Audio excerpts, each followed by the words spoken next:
When trail workers found the yellow stroller hidden inside a hollow tree trunk, a wedding ring was tied to the handlebar with a shoelace left by a mother who vanished with her baby 7 years earlier. But nothing made sense. The stroller was 2 miles from where she vanished, deep off any trail. It wasn't abandoned. It was deliberately hidden, collapsed inside that tree trunk. Someone placed it there on purpose. The morning of June 8, 2016, started with rain. Not the gentle kind, but the heavy summer storms that turn dirt roads to mud and send hikers running for shelter. Rebecca Hayes didn't care. She'd been planning this hike for weeks, ever since her husband deployed overseas. A few hours alone in the woods with her daughter, just the two of them, away from the empty house, away from the worry that came with every news report about his unit. Emma was 14 months old, too young to walk the trails but old enough to enjoy the ride in her bright yellow stroller, the all-terrain kind, with thick wheels built for rough paths. Rebecca had researched everything. The trail was rated easy, mostly flat, well-marked. 3 miles out to a scenic overlook, 3 miles back. She'd done harder hikes before Emma was born. This would be simple. She told her sister Katie she'd be back by 2. Katie was watching their mother, who'd moved in after the Alzheimer's diagnosis. Rebecca needed this, needed to feel capable, needed to prove she could handle things while her husband was gone. Katie understood. She hugged Rebecca, kissed Emma's forehead, and told them to be careful. The forecast called for storms all morning, clearing by noon. Rebecca started the hike at 9:15. Another hiker, an older man walking his dog, saw her at the trailhead. He remembered the yellow stroller, remembered thinking it was bold to bring a baby out in weather like that, but Rebecca seemed confident, prepared. She had rain gear, a proper hiking pack, a covered stroller to keep Emma dry. The man waved. Rebecca waved back. Then she disappeared into the tree line. That was the last confirmed sighting. By 3 o'clock, Katie started calling, straight to voicemail. She told herself Rebecca's phone probably died. It happened. By 4, she called the ranger station. They said sometimes hikers lose track of time, take breaks, decide to explore a bit, give it another hour. By 5, when Rebecca still hadn't answered and the sun was starting to sink, Katie drove to the trailhead herself. Rebecca's car was there, locked, untouched. Katie's stomach dropped. The search began at 6. Rangers, volunteers, local police. They followed the main trail to the overlook, calling Rebecca's name, looking for any sign of the yellow stroller. Nothing. They searched until dark, then resumed at dawn with dogs and more volunteers. The dogs picked up Rebecca's scent at the trailhead, followed it about a mile down the trail, then lost it completely. Not at a junction, not at a creek crossing. Just lost it, as if Rebecca had evaporated mid-step. For 3 days they searched. Helicopters with thermal imaging, ground teams combing every inch of the forest, divers checking the river that ran parallel to the trail. They found nothing. No stroller, no diaper bag, no baby blanket. No sign that Rebecca and Emma had ever been there at all. On day 4, they found her phone. It was off the trail, about 30 feet into the woods, half buried in wet leaves. The screen was cracked, but the phone still worked. When they powered it on, they found one new photo, taken at 9:43 that morning. It showed the trail ahead, trees heavy with rain, the path muddy and dark. Nothing unusual, nothing that explained where Rebecca went next. The case went cold within a week. Investigators had theories, but no evidence. Maybe Rebecca got disoriented in the rain, wandered off trail, fell somewhere the searchers missed. Maybe she had a medical emergency, a stroke or seizure, and collapsed in a spot too remote to find. Maybe something worse. Maybe someone took them. But there were no witnesses, no suspicious vehicles, no evidence of foul play. Just a mother and baby who walked into the woods and never came out. Rebecca's husband, Michael, came home on emergency leave. He spent 2 weeks searching the forest himself, long after the official search ended.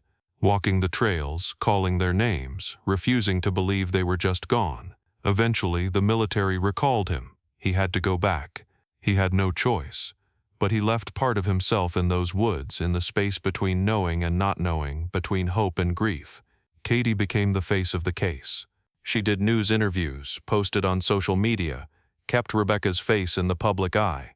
She organized volunteer searches on weekends, anniversaries, holidays.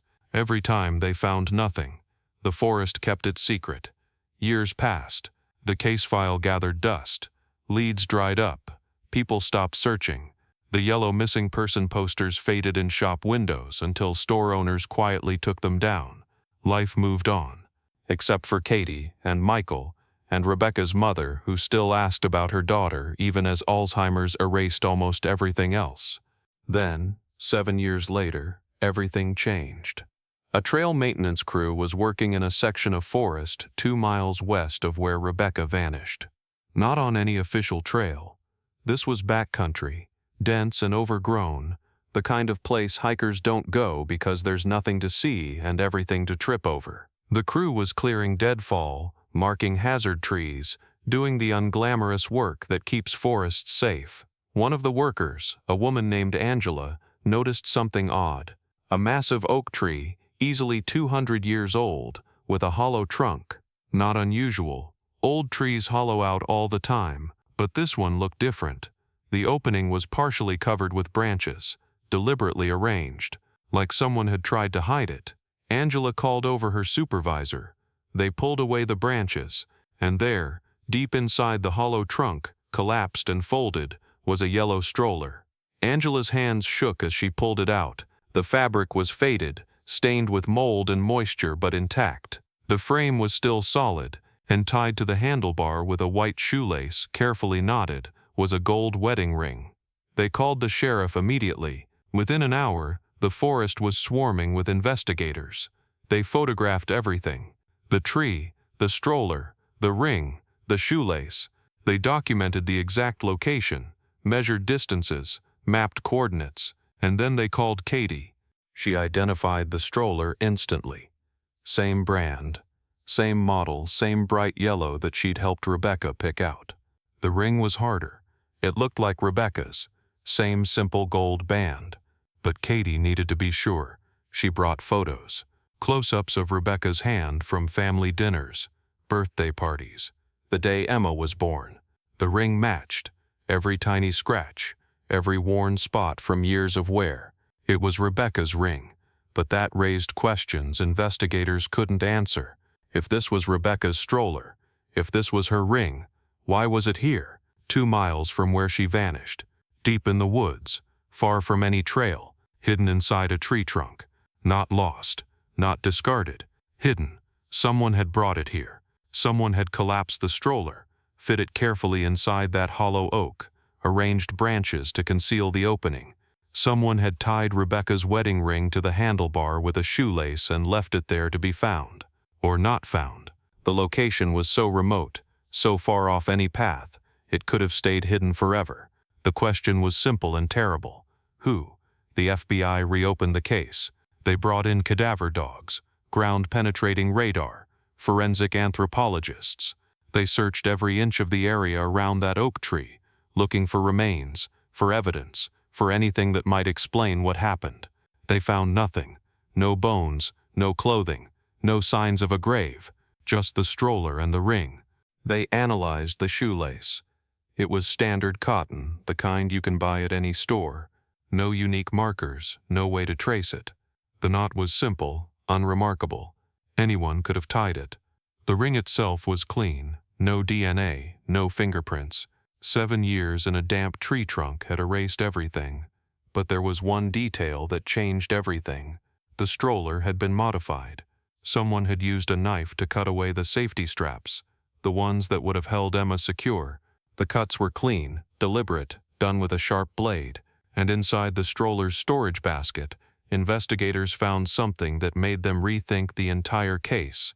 A piece of paper, yellowed, water-stained, barely legible, but they could make out 3 words, written in what looked like Rebecca's handwriting. "I'm so sorry." Katie broke down when they told her, because those words meant something. They meant Rebecca had been alive when the stroller was hidden, alive and conscious enough to write a note, which meant whatever happened, it wasn't an accident. It wasn't a fall or a medical emergency. Rebecca had made choices, and one of those choices was to hide her daughter's stroller in a tree with her wedding ring tied to it, and a note that said, "I'm so sorry." but sorry for what? The investigation became a puzzle with too many pieces missing. They built timelines, created maps, interviewed everyone who'd been in the forest that week. They traced Rebecca's movements before the hike, looking for any sign of distress, any indication she was planning something. They found nothing concerning. She'd been a loving mother, a devoted wife, a daughter caring for her sick mother. No depression, no financial problems, no reason to run. Michael flew home again. He sat with investigators for hours, answering the same questions he'd answered 7 years before.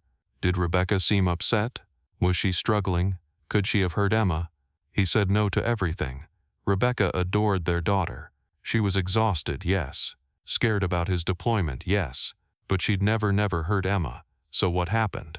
Before they brought in Dr. Chen, investigators spent weeks analyzing every detail of that stroller. The forensic team documented everything. Every scratch, every stain, every modification. And the more they looked, the more questions emerged. The stroller's condition told a story. Severe wear on the right side, consistent with being dragged against rough surfaces. Tree bark, most likely. The wheels had deep gouges, small stones embedded in the treads. Someone had pushed this through terrain it was never designed for. Through mud, over roots, across rocky ground. The frame was bent slightly on the left side from repeated impacts. But here's what puzzled investigators. The stroller had been meticulously cleaned before being hidden. Not completely clean. 7 years in a tree trunk had added plenty of dirt and mold. But underneath that, someone had wiped down the frame, removed debris from the wheels, even brushed out the fabric seat. It wasn't abandoned in panic. It was prepared, cared for, then hidden. The cut safety straps became a focal point. A forensic blade analyst examined the cuts under magnification. The blade used was serrated, probably a pocket knife. The cuts were made from the inside out, suggesting someone sitting in front of the stroller had reached in and cut them. 3 clean strokes per strap. Confident, not hesitant. Katie confirmed Rebecca always carried a small multi-tool on hikes. Red handle, 3-inch blade. A gift from Michael before his first deployment. Rebecca never hiked without it. The tool was never found. The wedding ring underwent its own analysis. It was 14-karat gold, with a worn pattern on the inside band that matched photos of Rebecca wearing it. But the ring had been cleaned too, polished even. Someone had taken care to make sure it would be recognizable, that it would survive years in the elements. The shoelace remained the biggest mystery. Standard cotton, white, approximately 30 inches long. But the knot was unusual. Not a standard bow or square knot. It was a clove hitch, a knot used in climbing and sailing. A knot that doesn't slip, that holds firm under tension. Michael knew that knot. He'd taught it to Rebecca years ago when they went camping. But Rebecca's hiking boots still had their original black laces, both tied in simple bows. So if she used this white lace to tie the ring, where did it come from? The note itself became a subject of intense study. Handwriting analysis confirmed it was Rebecca's. The paper was torn from a small notebook, the kind hikers carry. Blue ballpoint pen, but the words sparked endless debate. I'm so sorry. Sorry for what, exactly? Some investigators read it as a suicide note, evidence that Rebecca had intentionally walked into the wilderness planning never to return. Others saw it as a desperate apology, a mother's last message before attempting something dangerous. Katie was adamant. Rebecca would never hurt herself, would never hurt Emma. The note wasn't goodbye, it was insurance. Rebecca was apologizing in advance because she was about to do something risky. Leave the stroller behind. Carry Emma through dangerous terrain. She was saying sorry in case it didn't work. It was a contingency plan, not a suicide note. Michael wasn't sure what to believe anymore. 7 years of not knowing had eroded his certainty about everything. He just wanted answers. He wanted to know what happened to his wife and daughter. The discovery of the stroller had reignited public interest in the case. Local news covered it extensively. National news picked it up. Suddenly, everyone had theories. Online sleuths analyzed maps, posted elaborate scenarios.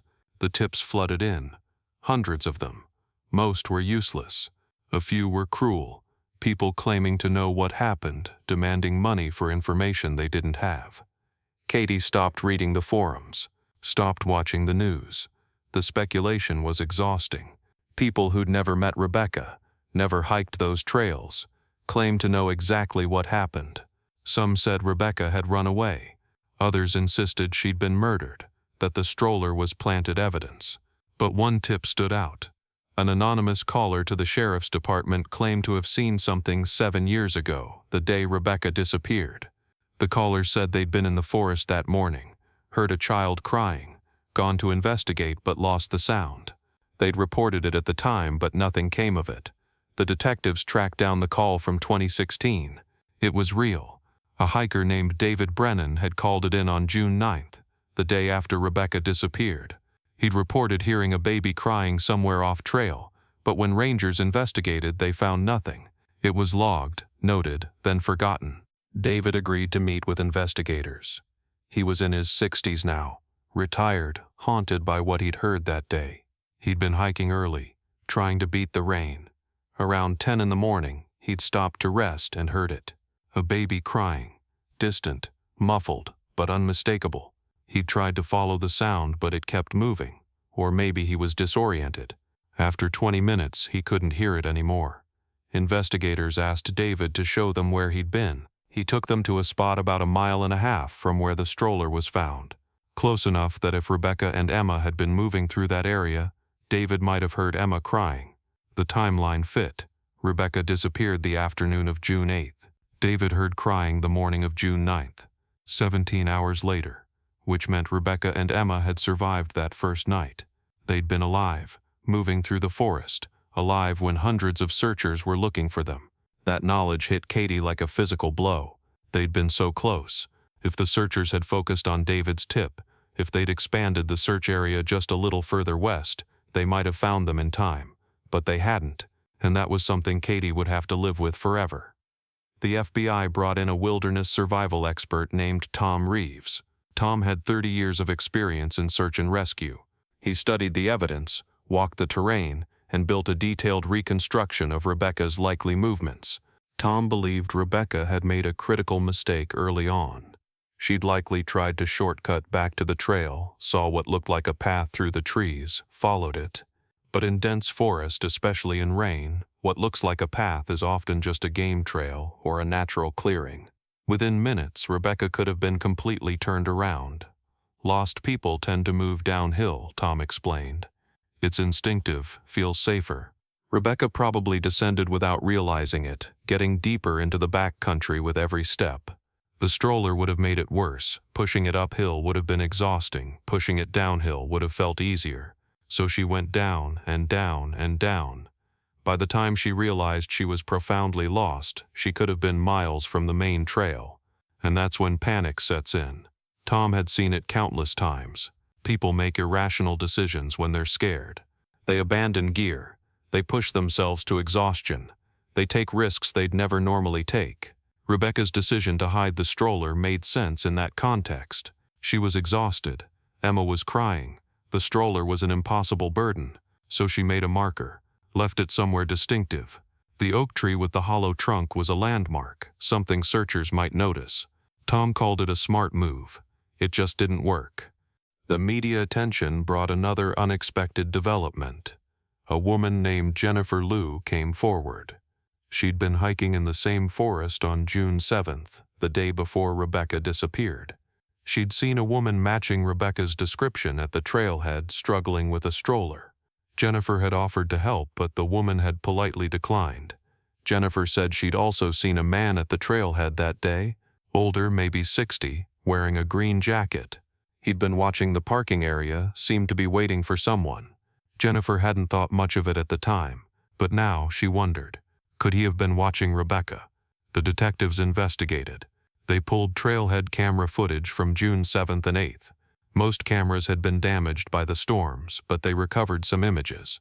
Sure enough, there was a man in a green jacket on June 7th. But he was with his wife, both clearly preparing for their own hike.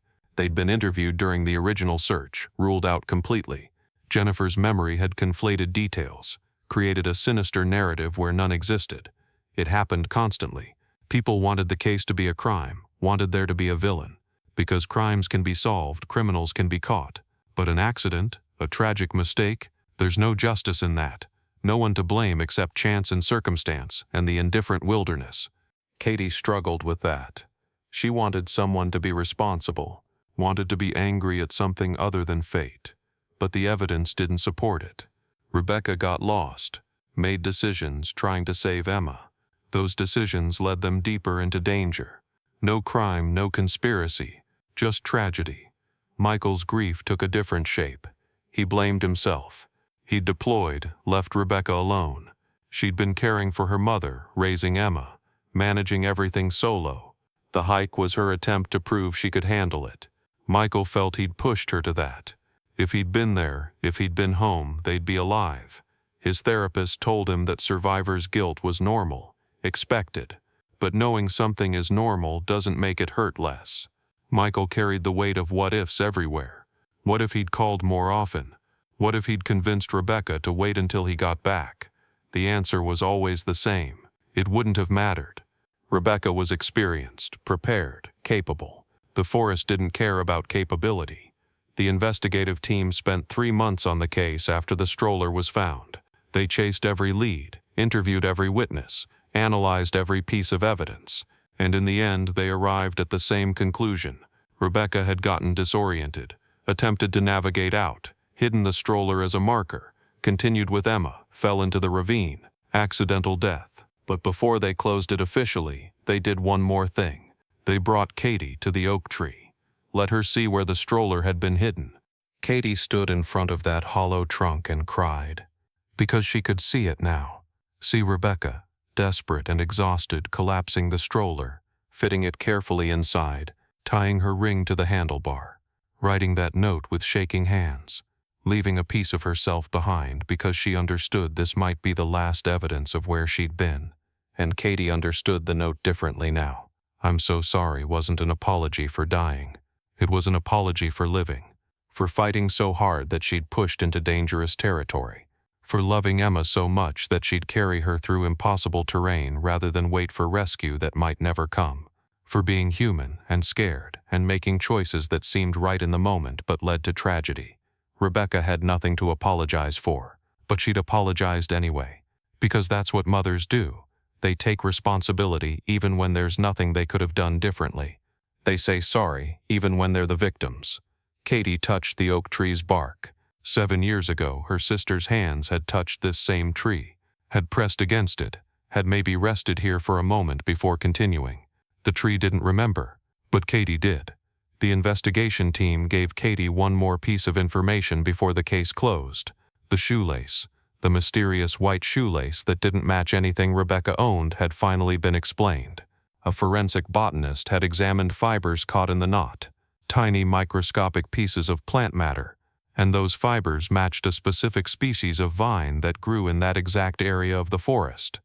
The theory was simple. Rebecca's original cord, whatever she'd planned to use, had broken or been lost. She'd improvised, stripped fiber from vines, twisted them into a makeshift cord, but it hadn't been strong enough. So when she came across the white shoelace, maybe fallen from another hiker's gear, maybe found in the forest debris, she'd used it instead, added the vine fibers without realizing it, creating a cord that was both found and made. It wasn't a mystery anymore, just Rebecca being resourceful, using what she found, adapting, surviving as long as she could. The case officially closed on December 3rd, 7 months after the stroller was found. The FBI held a press conference. They explained their findings, answered questions, thanked the volunteers. They confirmed Rebecca and Emma's remains had been found and returned to family. They stated there was no evidence of foul play. They closed the file. Katie watched the press conference from her living room, listened to strangers discuss her sister's last moments, and when it was over, when the reporters packed up and the cameras turned off, Katie sat in silence, because this was it, the end. No more investigations, no more theories, no more hope, just the truth. Rebecca and Emma had gotten lost. They'd fought to survive, they'd failed, and now everyone knew. But solving the mystery didn't bring them back, didn't ease the pain, didn't make the loss any smaller. It just gave it shape, turned it from an unknown void into a specific, detailed tragedy, and Katie wasn't sure which was worse. A forensic psychologist named Dr. Sarah Chen was brought in to profile the scene. She spent days at that oak tree, studying the stroller's position, the way it had been hidden, the symbolism of the ring, and she developed a theory that was as heartbreaking as it was logical. Rebecca, Dr. Chen suggested, had gotten lost. Not just off-trail lost, but profoundly disoriented. The rain had been heavy that morning, visibility poor. Rebecca could have taken a wrong turn, wandered deeper into the forest without realizing it. By the time she understood she was lost, she could have been miles from the main trail. With Emma in the stroller, in rough terrain, progress would have been slow, exhausting. The stroller, designed for trails, would have been nearly impossible to push through dense forest. Every root, every rock, every muddy patch would have been an obstacle. Rebecca could have spent hours pushing, pulling, lifting that stroller over terrain it was never meant to cross. Eventually, Dr. Chen theorized, Rebecca reached a breaking point. Maybe Emma was crying, hungry, wet. Maybe Rebecca was injured, exhausted, starting to panic. And maybe she realized the stroller was holding them back, that if she had any chance of getting out, of finding help, she needed to move faster, and she couldn't do that with the stroller. So she made an impossible choice. She hid the stroller in the only place she thought searchers might find it, a landmark, a massive old oak tree with a hollow trunk. She left her ring as identification, proof of who had been there. She wrote the note, and then she took Emma and kept going. But here's what made Dr. Chen's theory so devastating. She believed Rebecca cut the safety straps because she was planning to carry Emma. The stroller was too cumbersome, but Emma was small, light. Rebecca could carry her. She could move faster, navigate rough terrain, find a way out. Cutting the straps meant she was abandoning the stroller but not her daughter, which meant when Rebecca left that tree, Emma was with her, alive. So where did they go? The search teams had a new starting point. They focused on the oak tree, fanning out in every direction. They looked for signs of travel, broken branches, disturbed ground, anything that might show which way Rebecca went, and they found something. A half-mile north of the oak tree, they discovered a small creek, and near the creek, caught on a thorny bush, was a piece of fabric, pink, floral pattern, Emma's baby blanket. The search intensified. They followed the creek downstream, thinking maybe Rebecca had tried to use it as a guide, a way to navigate. Creeks usually lead to larger water sources, to civilization. It was sound logic, the kind of thing survival guides recommend. But this creek didn't lead to safety. It led to a ravine.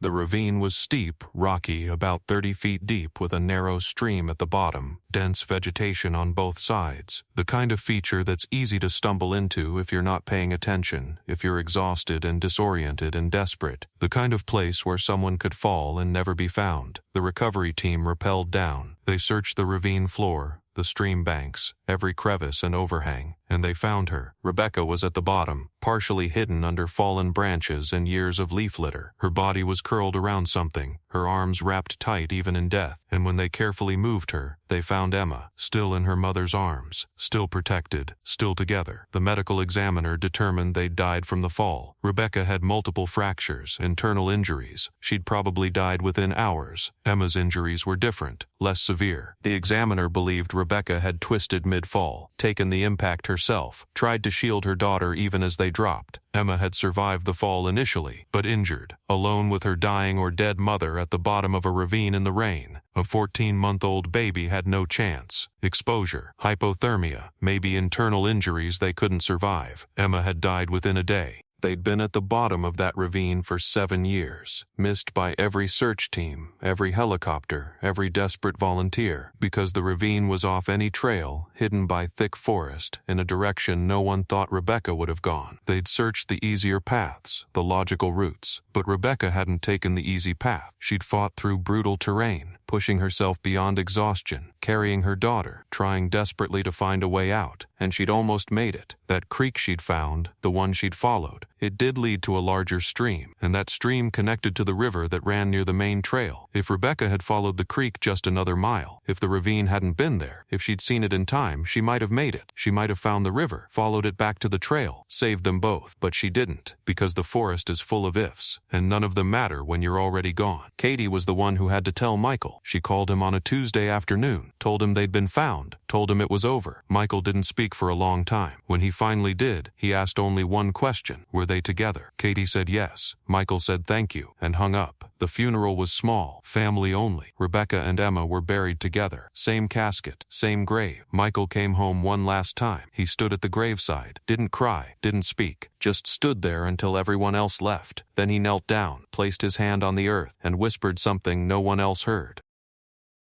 The investigation officially closed. The conclusion was accidental death. Rebecca had gotten disoriented, made decisions in crisis, tried to save her daughter. She'd hidden the stroller at the oak tree, hoping searchers would find it, would know where to look. But the searchers had focused on the main trails, on the areas closest to where she'd vanished. They'd never thought to look 2 miles west, deep in the back country, at an unremarkable oak tree. And by the time Rebecca fell into that ravine, by the time she died holding Emma, the search was winding down. They were already starting to believe Rebecca and Emma might never be found. Dr. Chen wrote a detailed report about the case. She explained Rebecca's psychology, her decision-making, the desperate logic of a mother trying to save her child. The report was filed away, referenced in training materials for search and rescue teams. It became a case study in how quickly things can go wrong, how good intentions and love aren't always enough. But there was one thing Dr. Chen couldn't explain: the shoelace. The white shoelace used to tie Rebecca's ring to the stroller. It didn't match anything Rebecca had been wearing. Her hiking boots had black laces, both still intact. Emma's little shoes had Velcro, no laces. So where did the white shoelace come from?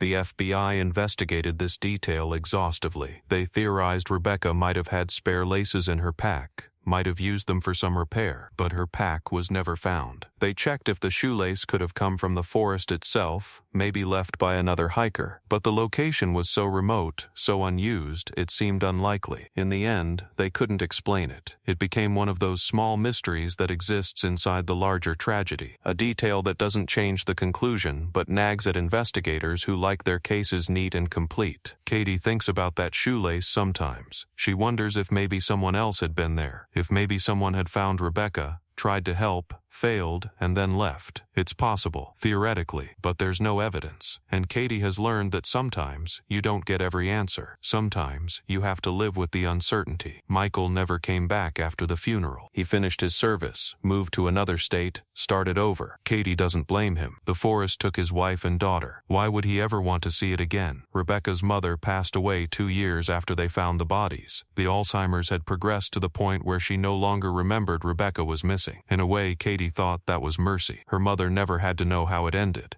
The oak tree is still there, the hollow trunk still open to anyone who looks. The trail maintenance crew marked it on their maps, but they didn't fill it in or cut it down. Old trees are part of the ecosystem. They provide habitat, shelter, life, even when they're hollow, even when they're full of ghosts. Sometimes hikers find the tree. Word got out after the case was resolved, and now people make a pilgrimage. They leave flowers, stuffed animals, photos, little memorials to a mother and daughter who tried so hard to come home. The Forest Service regularly clears the tributes away, not out of disrespect, but because they attract animals, because they don't belong in a wild place. But people keep leaving them, because Rebecca and Emma's story resonates. It's every parent's nightmare, getting lost with your child, making impossible choices, fighting until you can't fight anymore, dying not alone but together. Katie visits once a year. She doesn't go to the ravine. She can't. But she goes to the oak tree. She stands there, looks at the hollow trunk and thinks about her sister, about how strong Rebecca was, how far she traveled with Emma in her arms, how she hid that stroller hoping it would lead someone to them, how even terrified and lost Rebecca was thinking, planning, trying. And Katie thinks about that note. I'm so sorry. 3 words that say everything. Sorry she got lost. Sorry she couldn't save them. Sorry she wouldn't be coming home. Sorry for all the birthdays, all the memories, all the life Emma would never get to live.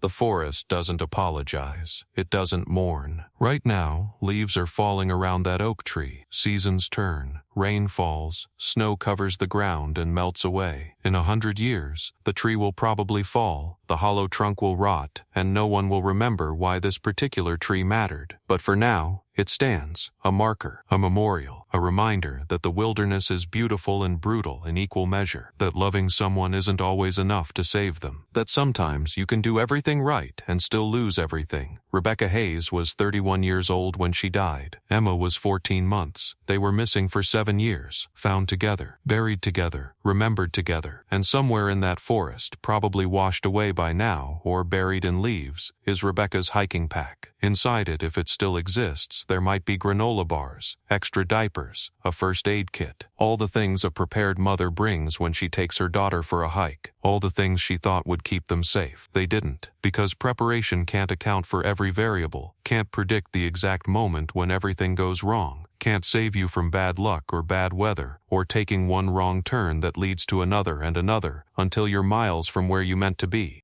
The case file is closed. The investigation is over. There are no more questions to answer, no more leads to follow. Just a yellow stroller in an evidence locker, a gold wedding ring in a sealed bag, and a piece of paper with 3 words that say everything and nothing at all. I'm so sorry. Katie keeps a copy of the last photo from Rebecca's phone, the one taken at 9:43 that morning. The trail ahead, dark with rain. She looks at it sometimes and thinks about all the moments that came after, all the choices Rebecca made, all the steps that led away from safety and toward that ravine. And Katie wonders, like everyone who's studied this case wonders, if there was a moment when Rebecca knew, when she understood they weren't going to make it out, when she looked at Emma and realized this was the end. Did it happen at the oak tree, at the ravine's edge, or did Rebecca die, still believing rescue was possible, still hoping someone would come? The truth is buried with them, and maybe that's how it should be, because some things are private. Some final moments belong only to the people who lived them. The rest of us can only witness the aftermath, the evidence left behind, the story we piece together from fragments.